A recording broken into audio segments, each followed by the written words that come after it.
Welcome to வனதிஸ் kitchen. வாங்க இன்றைக்கி சிம்பிளாக ஒரு வெஜ்ஜு குருமா ஒன்று பண்ணி காட்டுறேன்.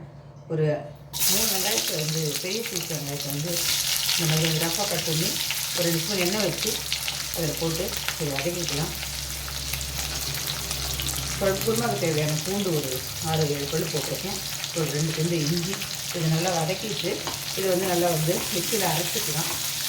ஒன்று அரைச்சிட்டு வந்து ஒரு 2-3 ஸ்பூன் எண்ணெய் விடுங்க. குருமா கொஞ்சம் எண்ணெய் நிறைய ஊற்றினா தான் நல்லாயிருக்கும். ஏன்னா நிறைய காய்கள் இருக்கிறதுனால இதெல்லாம் வதங்கணும். ஒரு மூடி தேங்காயோட ஒரு ஸ்பூன் சோம்பு போட்டு இதை அரைச்சிட்டு வந்துடுறேன். 2 துண்டு பட்டை, 3 லவங்கம், ஒரே ஒரு துண்டு வந்து கல்பாசி. இந்த கல்பாசி வந்து நல்ல வாசனை கொடுக்கும். ஒரே ஒரு வெங்காயத்தை பொடியாக இருக்கிறது இது வச்சுக்கிறேன். ஒரு கொத்து கருவேப்பிலை போட்டுருக்கேன். ஒரே ஒரு தக்காளி போட்டுக்கிறேன். தக்காளி ரொம்ப வேண்டாம். தக்காளி வதங்கிடுச்சு. இப்போ வந்து ஒரு காலிஃப்ளவர், ஒரு கப்பு பட்டாணி, 2 உருளைக்கிழங்கு கட் பண்ணி வச்சுருக்கேன். உங்களுக்கு என்ன காய் தேவையோ அந்த காய் போட்டுக்கோங்க. கேரட், பீன்ஸ் எல்லாம் கூட செஞ்சு போட்டுக்கலாம். காய் வதங்கிட்டு இருக்குது. தேங்காயும் சோம்பையும் அரைச்சி இதில் விட்டுறேன். இப்போ அந்த வதக்கி வச்ச வெங்காயத்தை அரைச்சிட்டு வந்துடுறேன். தேங்காய் சோம்பு அரைச்சிட்டு ஊற்றியாச்சு. இப்போ வெங்காயம், பூண்டு, இஞ்சி அரைச்சி இல்லைங்களா அந்த பேஸ்ட்டை ஊற்றிக்கிறேன். அதாவது வீட்டில் ஆட்களோட எண்ணிக்கை அதிகமாகும் போது குருமா வைக்கும்போது இந்த மாதிரி வந்து இந்த வெங்காயத்தை இந்த மாதிரி வந்து வதக்கிட்டு அரைச்சி செய்யுங்க.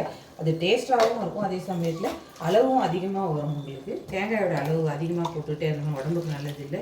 அது குருமா ரொம்ப கலராக இருக்கணும்னு ஒரு ஸ்பூன் வந்து காஷ்மீரி மிளகாய் போட்டிருக்கேன்.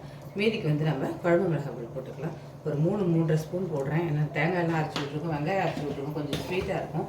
அதனால் அந்த மாதிரி அந்தளவுக்கு போடுங்க. தேவையான அளவுக்கு மஞ்சள் பொடி, குருமாவுக்கு தேவையான உப்பு எல்லாத்தையும் போட்டுட்டு இன்னும் கொஞ்சம் தண்ணி விடுறேன்.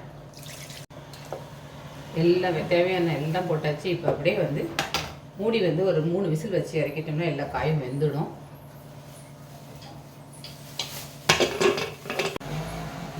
பட்டாணி, உருளைக்கிழங்கு, காலிஃப்ளவர் குருமா ரெடி ஆகிடுச்சு பாருங்கள். இந்த மாதிரி குக்கரில் போட்டு உடனே செஞ்சு முடிச்சிடலாம். எல்லோரும் ட்ரை பண்ணுங்கள். பிடிச்சா லைக் பண்ணுங்கள், ஷேர் பண்ணுங்கள், சப்ஸ்கிரைப் பண்ணுங்கள். நன்றி, வணக்கம்.